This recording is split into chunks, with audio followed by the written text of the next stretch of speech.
देखिए मैं तो पूरा पूछता रहूंगा, रेडियो का आदमी हूं तो मैं तो पूछते ही रहूंगा। प्लीज अगर आप लोगों के पास भी कोई क्वेश्चन है तो प्लीज आप जरूर पूछें।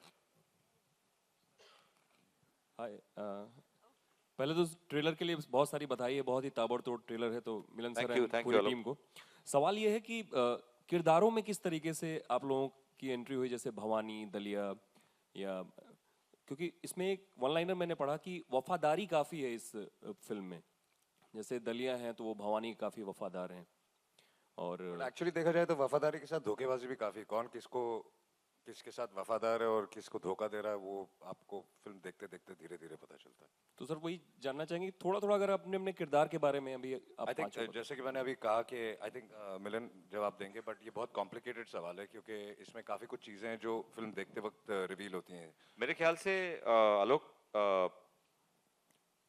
rather than go into the characters, क्योंकि ट्रेलर की एक सीमा है जिसके बाहर हम इस वक्त नहीं जाना चाहते, जितना हम दिखाना चाहते थे हम ट्रेलर में दिखा चुके हैं। लेकिन किसी ने मुझे करीब एक महीने पहले पूछा था कि आप अपने कैरेक्टर्स का नाम बता दीजिए, तो मैंने सारे एक्टरों को फ़ोन किया और कहा कि ये मत करना, क्योंकि हर नाम इसमें बहुत सोचने के बाद दिया गया है। भवानी एक वफादार किस्म का नाम है, तो जैसे सहर सिंह है या गीतांजलि है, दलिया है, टिकला है, संजना है, बहुत सोच समझ के बाद हम लोग, रजत और मैं, इसमें महीने लगा देते हैं कि कैरेक्टर को सुल्तान मिर्जा का नाम दिया जाए या शोएब का नाम दिया जाए। तो it's very special to us and I hope that people will understand the vibe, क्यों ये नाम रखा हुआ है। और जहाँ तक कैरेक्टर्स का सवाल है, मेरे ख्याल से अभी 3 हफ्ते और हैं, तो कुछ पन्ने हम और धीरे और टाइम के बाद खोलना चाहते हैं।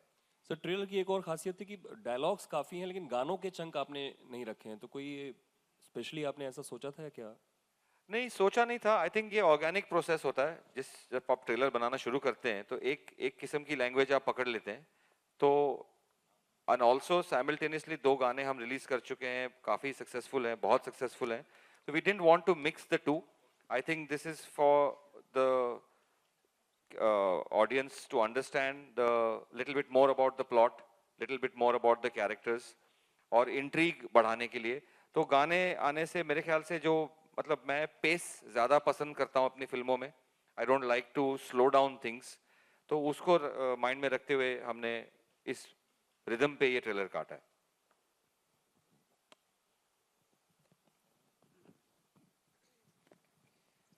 मैंने सर ये बादशाहों नाम रखने के पीछे कुछ रीजन था क्या, कुछ कारण? हम एक ऐसे टाइटल की तलाश में थे जो हमारे सारे कैरेक्टर्स को एक पहचान दे। तो बादशाहों इनका सजेशन था रजत का। नॉर्थ में ये बहुत कॉमनली यूज्ड वर्ड है, क्या हाल है बादशाहों, तो इट्स फॉर फ्रेंड्स, बडीज। तो ये लगा कि लार्जर देन लाइफ फील है। और हमारा ट्रांसलेशन है बैडएस। तो it's a nice flavour and it gives me one word that covers all the 6 characters. Hi Ajay sir, hi Imran sir. I'm Apurva from Pinkpara. So you both have worked in Once Upon a Time in Mumbai. So how has the chemistry between the two of you changed in this film? Has it matured over time or what is it? Honestly, you should speak about when 2 actors work together. You should speak about chemistry between women, not men. So. Yeah, I know it's odd that you're saying that there's chemistry between me and him. Then it would be a different kind of a film. Okay, the relationship. Yeah, but we share a great rapport. I think we work together and there's never been a complication. We get along well. We chill out in the evenings together. It's very comfortable working with each other. I think that's how nice. is it working with Ilyana and Isha? How about it? Yeah, now you can't ask such questions. I mean, they're right in front of me. What do you want me to say? I'm gonna say Juicy exactly answer what you'll get if you ask them of their equation. Yeah, that's what you need to ask. What is their equation with each other?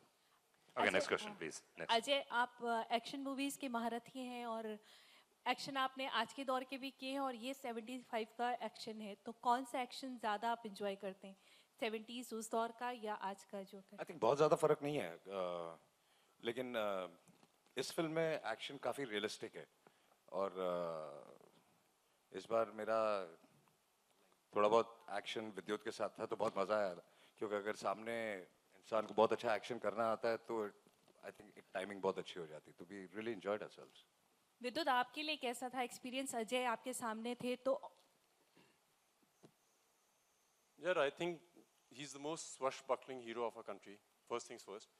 And his fitness levels are much better than anybody else I know. So दिक्कत नहीं थी, जब पहले 5 second तो थोड़ी घबराहट होती है, इतने बड़े सुपरस्टार हैं तो थोड़ा केयरफुल रहना पड़ता है, but the first punch and he said with you just go ahead, उसके बाद आप भूल जाते हैं क्या हो रहा है, then you get into the real bit of it and we were very real in it. Isha आपका लुक भी परवीन बाबी से इंस्पायर्ड बताया जा रहा है, तो आप उनसे कितना इंस्पायर्ड रही हैं?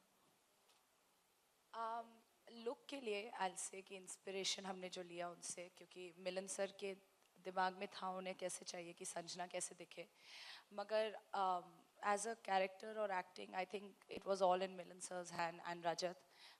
उन्होंने डायलॉग्स दिए बहुत अच्छे लिखे हुए और मिलन सर जैसे चाहते थे कि उन्हें एक्ट करो तो वैसे एक्ट किया। आई डोंट थिंक हमने कुछ इंस्पिरेशन ली apart from the look, because 70s का लुक था, उन्हें वो सॉरी टिपिकल लुक चाहिए था एक।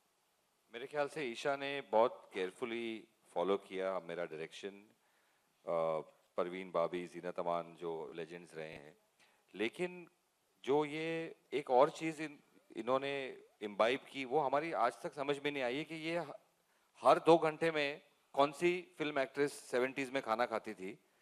ये हम सब हैरान हैं। नहीं, मैं इसका आज जवाब मैं दे सकता पूछना चाहता हूँ कि ये इन्होंने कहाँ से इंस्पिरेशन निकाली, क्योंकि हम थक गए हैं इनको खाना खिला खिला के। But Milan, by the end of the हूँ। film, it was every 20 minutes. नहीं, huh? नहीं, It was every 20 if minutes. I can correct you, Praveen बाबी भी यही करती थी, क्योंकि मैं उनका नेबर था बहुत साल, तो वो भी हर 2 तो घंटे में खाती इनके थी। नेबर थे, मतलब रिसर्च पक्की है। रियल इंस्पिरेशन है तो आप जब देखें ये खाती रहती हैं, एक बोल हाथ में रहता है हर 2 घंटे बाद। इसे कहते अभी हैं आया था सेट पे, अभी यहाँ पे हाँ, स्टेज अब पे। अगर आपने 4 सवाल और पूछे तो यहाँ भी आ जाएगा।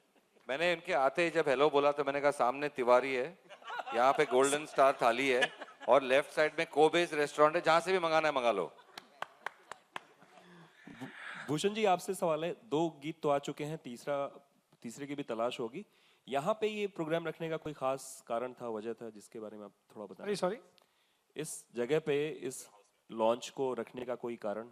सी एक रेट्रो फील देने के लिए, जिस ज़माने की हमारी फिल्म है उसकी एक लुक का, उसको एक पहचान देने के लिए, रूटीन में तो हम लोग सिनेमाज में करते ही हैं, तो एक डिफरेंट फील देने के लिए हमने यहाँ पे प्लान किया। और नेक्स्ट गाना हमारा अभी विद इन 1 वीक आने वाला है, जिस कह दूँ तुम्हें, again keeping the 70s in mind, तो हमने वो गाने को चूज़ किया। लोग देखना यार, इतना रेट्रो इतनी महंगा किया है, इतना मेहनत किया है यार, क्या बात कर रहा है यार। हम लोगों ने भूषण को काफी फोर्स किया था कि वो भी रेट्रो लुक में आए, लेकिन पता नहीं लास्ट नहीं, में। रेट्रो है ना? हाँ। Tape radio recorder. रेडियो